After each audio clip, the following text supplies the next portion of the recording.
KPBS On Demand is supported by Splatero, helping homeowners pay off debt or for home improvements by offering streamlined access to your home's equity with no additional monthly payments or new debt. Splatero provides a lump sum payment in exchange for a share of your home's future value. Learn more at splatero.com. Good morning, I'm Annika Colbert. It's Friday, May 21st. Sexism and the San Diego craft brew scene. More on that next, but first, let's do the headlines.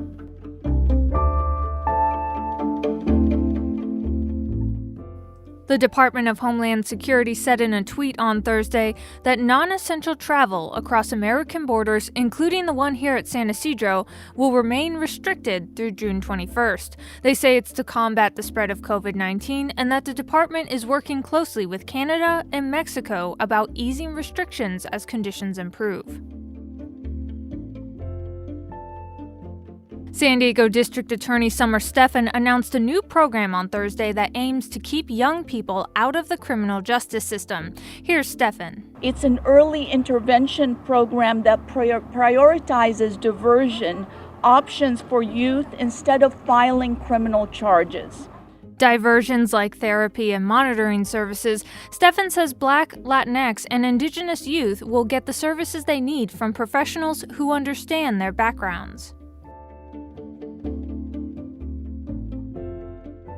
The city of San Diego is celebrating 5 years of their Get It Done app. It's a phone app that you can use to quickly file a report about damage in the city, like potholes, needed tree maintenance, and graffiti. The city says the app has had over 1 million reports submitted. From KPBS, you're listening to San Diego News Now. Stay with me for more of the local news you need.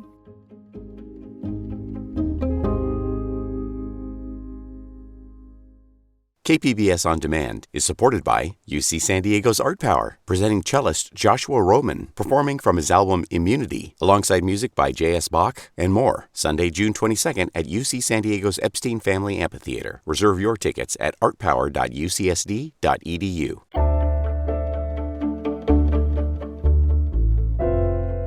Sexism in the craft brew industry has been in the headlines this week after Instagram posts by a woman who works in the industry went viral. Brianne Allen is a brewer at Notch Brewing in Salem, Massachusetts, and her Instagram handle is @ratmagnet. After experiencing sexist incidents at her job, she asked others about their experiences. She ended up getting a huge response, and she started reposting hundreds of stories from across the nation about sexist comments, sexual harassment, threats, and assault in the craft beer industry.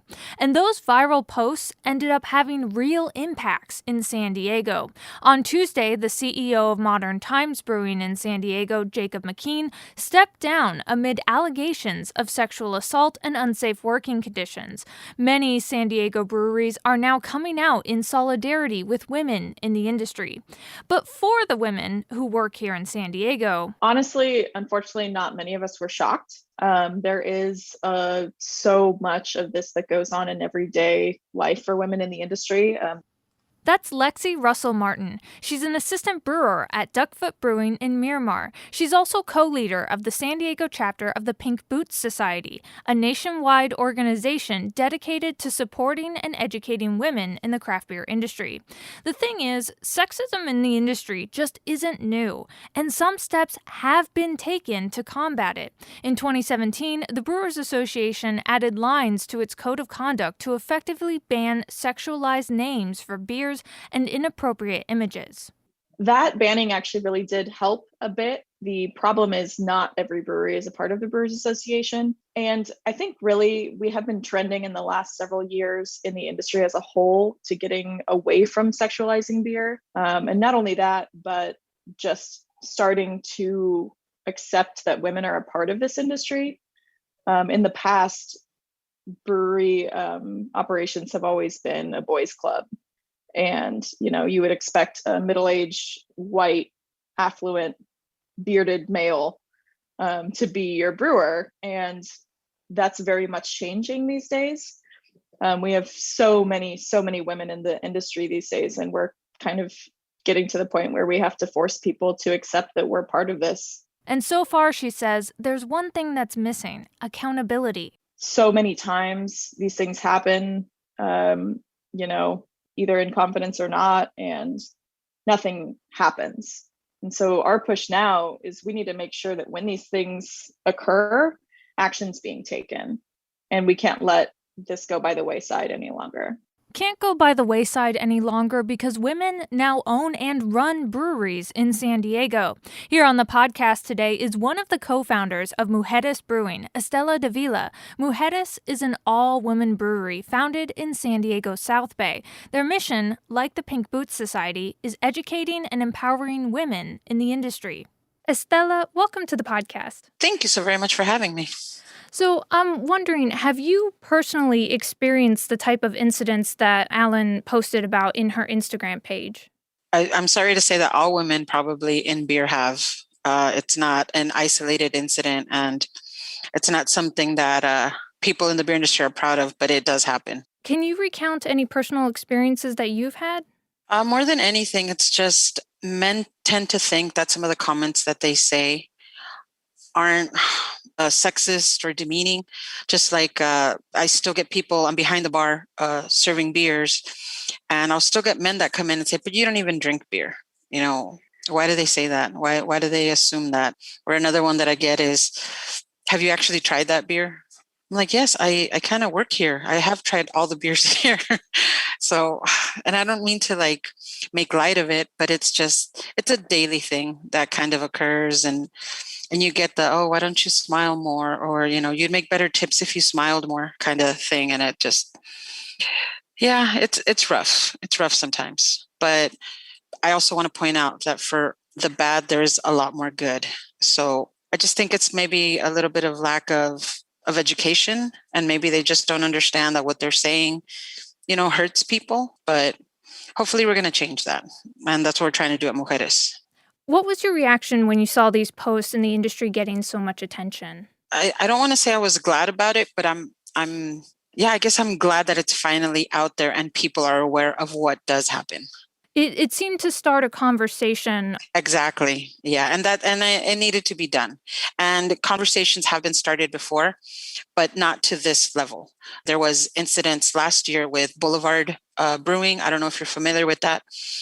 But it was along the same lines, and that started the conversation, but it eventually did die down. And I don't think it's going to die down after this. It can't die down after this, I'm hoping. So it did start this conversation. What have you been hearing just from women you work with in the industry? What have they been also saying? I think we all feel kind of the same sentiment. We're glad that men are finally realizing to what extent it does go to. Because I think a lot of them just thought that they were comments here and there, but some of the stuff that's coming out it's horrific. And obviously a lot of these things, you know, we didn't know about. And I'm just, like I said, I'm happy it started a conversation, and hopefully there'll be changes and it's not just a conversation. You know, I have seen a lot of breweries already post, these are the steps that we're doing. We stand with women, but I hope it's not just them saying it. I hope it's actually them doing something about it. So that kind of makes me wonder, like, when it comes to the next steps, are there any strategies that have been identified? Like what would change look like, do you think? Well, I think it starts with getting everybody trained in sexual harassment. I know that's steps that we've taken here at Mujeres. And at Mujeres, we are a little bit different because it is only women here. And maybe we don't handle things the same way everybody else does because we've been about this since the start. So this is a little bit different for us being here. But at the same time, we're honestly thinking of having security here now on very busy nights and stuff, because sometimes guys do tend to get out of control and guys do tend to say some things that are just inappropriate. And after you've had one or two beers, I guess, you know, judgment is just not there. I was just going to ask if there was anything else other types of things you do at Mujeres to prevent these types of incidents, or things that you think could be implemented beyond the sexual harassment training. Well, we are very self-aware here, and we never have anybody working by themselves because of that. Also, just to kind of protect ourselves and just to be ready, we have opened the dialogue with the girls and said, you know, if there's ever anything that you guys need, if there's ever anything you guys want to talk about, please know that we're here for you. All the girls have my number if they need to reach out to me. They also have Carmen, the co-founder's number, so they can reach out to her at any point in time as well. As this conversation about sexism in the craft brew industry kind of evolves, and we're expecting it to keep going, are there any specific issues you really personally want to see addressed? Like anything specific that sticks out to you? One of the things that I've always had a problem with is I always debate what I wear before I come to work. And just because, okay, if I, bend down to grab something, is somebody going to say something? If I, I wish I could just wear what I wanted and not have to worry about that. But that's just something that we always have that we're conscious about. And that was one of the things that I saw so many women talk about, that they get certain comments when they wear certain things. And, I wish that wasn't an issue. So let's talk about Mujeres. It's an all-female brewery. Can you walk us through the origin story of Mujeres as a brewery, and what were the reasons you had or your inspirations for creating an all-female brewery? Basically, it's been about 2 years now, and Carmen Favela, her and her husband own Border X Brewing. She had an idea where she just wanted to have something for women in beer, but she didn't know what. She married into the brewery when she married David, so she didn't know beer, and she wanted to learn more about it. But there was really no place for her to go and learn or, talk about this. And we were mutual friends. So she reached out to me because she knew that I knew beer, and I also do a beer podcast and, beer festivals when we could do festivals. So I already knew about craft beer. And so she reached out to me and said, hey, I have this idea. I want to do something, but I'm not sure what I want to do. And that's where we kind of decided we're going to do Mujeres Brew Club. And basically what we did was we would meet at Border X Brewing. We had monthly classes, and the classes ranged from the history of beer to beer styles, all the way to actually making a beer. And it was supposed to be a 6-month series. And we didn't know how many girls we were going to get. And like I said, this was just to bring more women, especially Latinas, into beer. And the first class, we sold out 25 tickets almost immediately. So we added a few more. And then we were up to 67 for the first class. And, both of us were in shock. And the classes just kept going month after month. We made that first beer, which is called Lunada Oaxaqueña. And we actually have it on draft now because we made it again. So then we started another 6-month series because it was so popular, and the girls were all like, hey, when are you guys starting this again? We want to do this again. And it got to the point where there's also a Border X location in Los Angeles, in Bell, and they kept asking for it as well. So we launched a second club in Los Angeles, and then COVID hit. So we couldn't meet anymore. We didn't have a space. We couldn't take away the space from Border X to meet because we would take up their entire beer garden, essentially, when we would have our meetings. And Carmen and I were just on the phone one day, and she told me, joking around, hey, we should take over that brewery that's closed. And that kind of is where it started. And we're going to celebrate our 1-year anniversary and finally have a grand opening on June 19th. Wow. So you guys went for it during what was that like doing it during the pandemic? It was crazy. It was scary, but at the same time, we got this opportunity because of the pandemic. And we just kind of figured, if we don't do it now, when are we going to do it? So we just went for it. And luckily, it's been an amazing ride so far. Alrighty. And I've been speaking with Estela Davila, co-founder of Mujeres Brewery. Estela, thank you so much. Thank you so much for having me. Coming up, there's been another deadly maritime smuggling operation, and Mexican elections are coming up. We'll have a look at the candidates and what it means for San Diego. We'll have all those stories next, and Weekend Preview just after the break.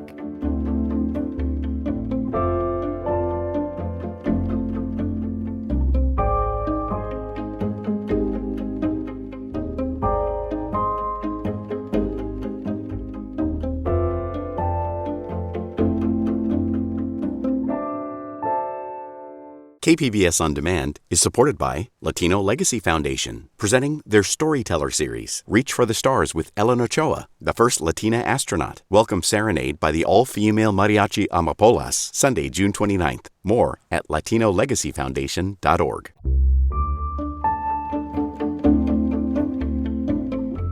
It's happened again. Another deadly smuggling operation off of a local beach.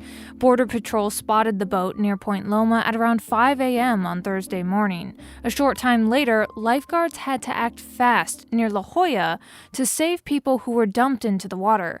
KPBS's Melissa May has more.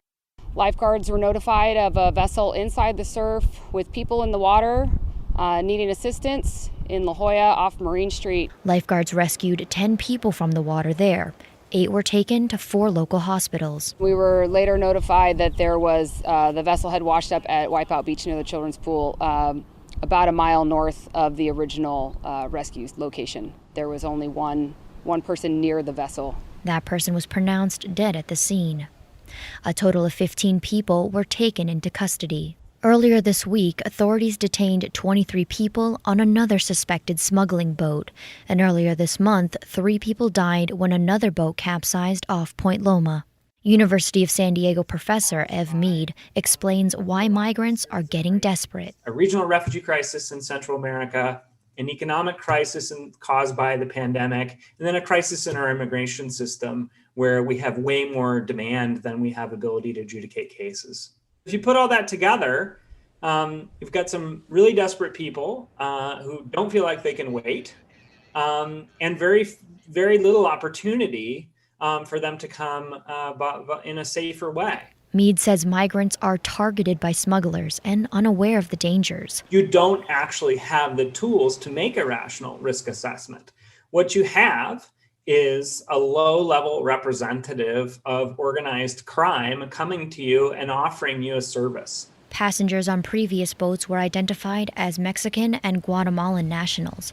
There's no word on where this latest group came from. And that was KPBS's Melissa May.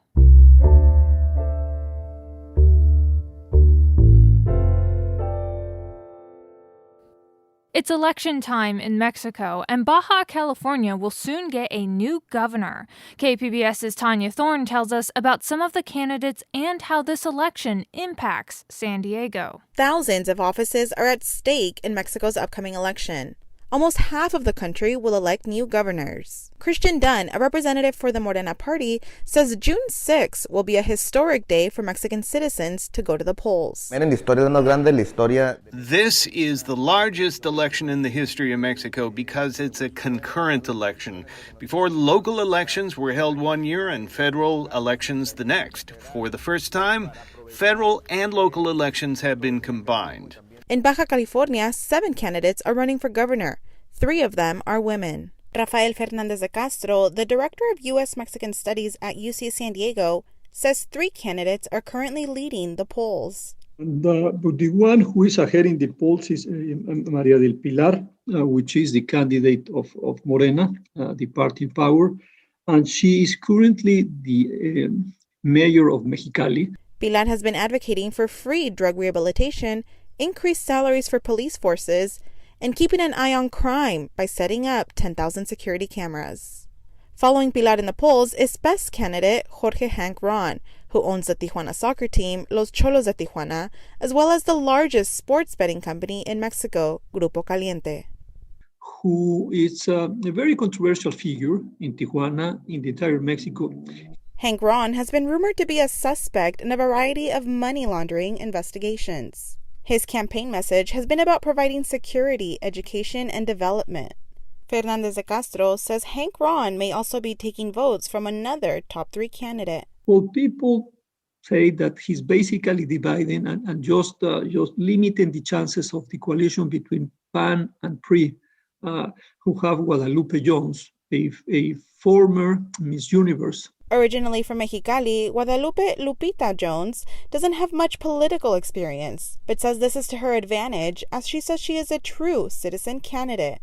She says she wants to create a model state for Baja California by creating a transparent government, stopping violence against women, and connecting Baja California with the rest of the world. Fernandez de Castro says Baja California could well be on its way to have the first woman governor, but voters first need to go out and vote. And unfortunately, Baja California has a much lower turnout rate of voters than in other states.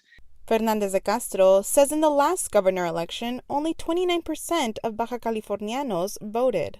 In comparison, 64% of California voters participated in the 2018 gubernatorial election. In this election, our biggest rivals aren't the competing parties. It's getting people to go out and vote and gaining their trust. We asked Mexican citizens at the San Ysidro border if they were participating in the upcoming elections, and everyone shared similar sentiments as Brian Contreras. I don't plan on voting every time a new government takes office. Everything stays the same. We don't see the change. Contreras works at an Amazon facility in Chula Vista and lives in Tijuana. Fernandez de Castro says this election will have an impact on San Diego. There's a very important integration happening here. Is not only on the economy, is tourism, is social. There's a lot of family ties. He says the connection between the U.S. and Mexico hasn't been taken advantage of due to poor government, but this election could shift that. And what are the personalities will ensure that Baja California gets its house in order and profits and takes advantage of being next door to California, again, the single richest state in the U.S. The elections will take place on Sunday, June 6th. The candidate with the most votes will become governor of Baja California on November 1st. And that reporting from KPBS's Tanya Thorne.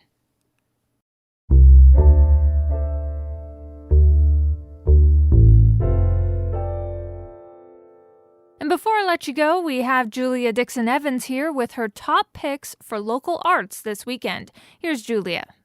This weekend in the arts, we have a few different types of outdoor performances for you. First is Other Times, Other Places, which is a set of dance performances from San Diego Dance Theater taking place on the brand new outdoor stage at Arts District Liberty Station. This performance is part of the larger Dances in the Air Fest, which is a collaboration between San Diego Dance Theater, Malashok Dance, and San Diego Ballet, and that will run with more performances through mid-June.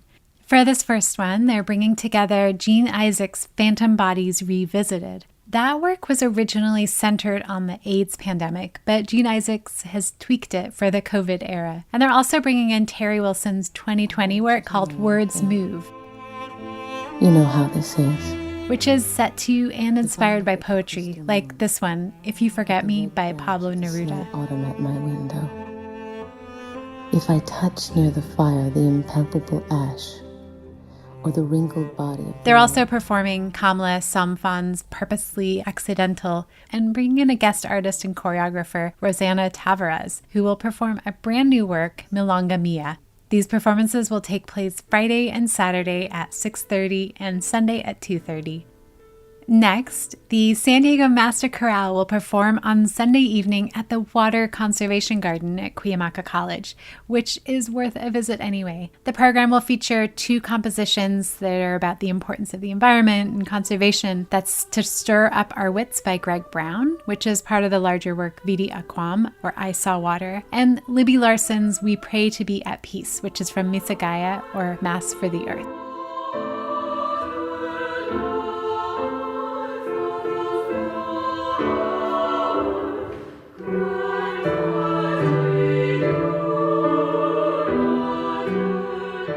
They're bookending these with interpretations of Langston Hughes poetry by 2 living Black composers, Rollo Dilworth and Andre J. Thomas. San Diego Master Chorale uses the shape note singing tradition, which has origins in congregational or folk singing. This performance is Sunday at 7 p.m., and it will eventually be aired as a virtual concert, but you'll have to wait until June.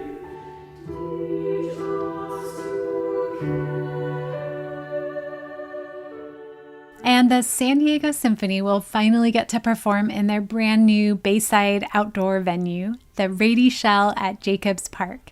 But we'll all have to watch it from home. The symphony will break in the stage with Wagner's very moving Siegfried Idyll, as well as Mozart's popular Jupiter Symphony.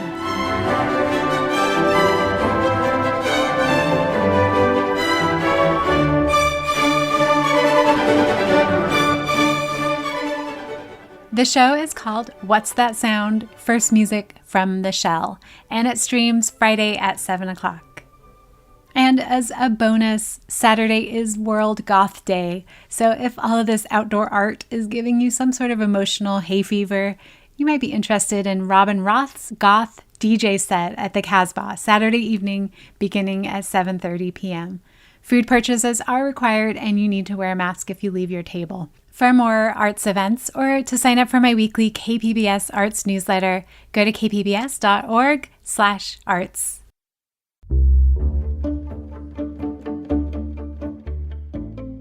And that's it for the podcast today. Be sure to catch KPBS Midday Edition at noon on KPBS Radio, or check out the Midday Edition podcast. You can also watch KPBS Evening Edition at 5 o'clock on KPBS Television. And as always, you can find more San Diego news online at kpbs.org. I'm Annika Colbert. Thanks for listening, and have a great day.